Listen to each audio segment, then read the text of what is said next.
বলছি নরমভাবে, মাননীয় প্রধান উপদেষ্টা, হয়তো আপনার কানে যেতেও পারে, নাও যেতে পারে, গেলে ভালো। আর যদি আপনি কানে না তোলেন তাহলে সবার জন্যই খারাপ। ভাবটা এখন এমন হয়েছে, আপনাদের সমস্ত উপদেষ্টারা, মাননীয় উপদেষ্টারা মনে করছেন বাংলাদেশটা পুরোটাই বোধহয় তাদের কথায় উঠবে এবং বসবে। তারা মন যা চায় তাই সিদ্ধান্ত নেবে এবং আমাদেরকে মেনে নিতে হবে।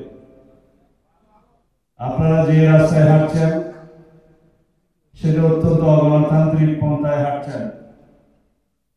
আপনারা কথা বলছেন গণতন্ত্রের বিপরীত ভাষায়, আপনারা কাজ করছেন আইনের শাসনের বিরুদ্ধে। একটি উদাহরণ দিয়ে কথা বলি। ঢাকার রাজপথে নগর ভবনে আজকে কয়েকদিন যাবত জনগণ ঢাকা নগর ভবন তালাবদ্ধ করে রেখেছে, চতুর্দিক থেকে তারা ঘেরাও করে রেখেছে।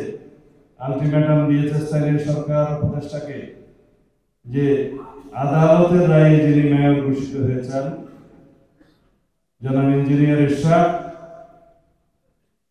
ইলেকশন কমিশন যার নামে গেজেট প্রকাশ করেছে আদালতের রায় মেনে, তাকে আপনারা শপথ গ্রহণ করাবেন না, বিভিন্ন রকমের কলা কৌশল করছেন। তাইলে কি আইনের শাসন হলো? আইন আদালতের শাসন হলো?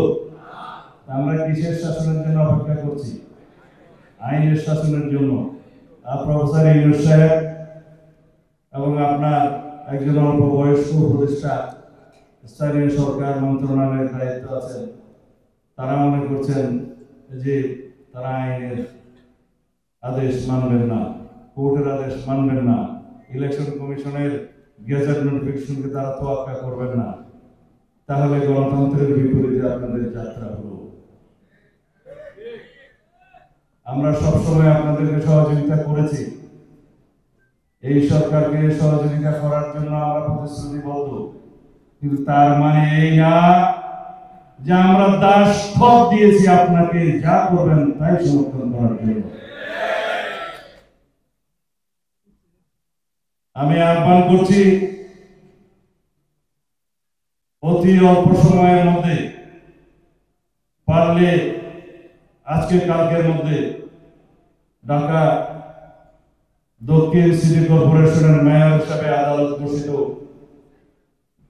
জনাব ইঞ্জিনিয়ার ইশরাক হোসেনকে শপথ গ্রহণ করানোর ব্যবস্থা করুন।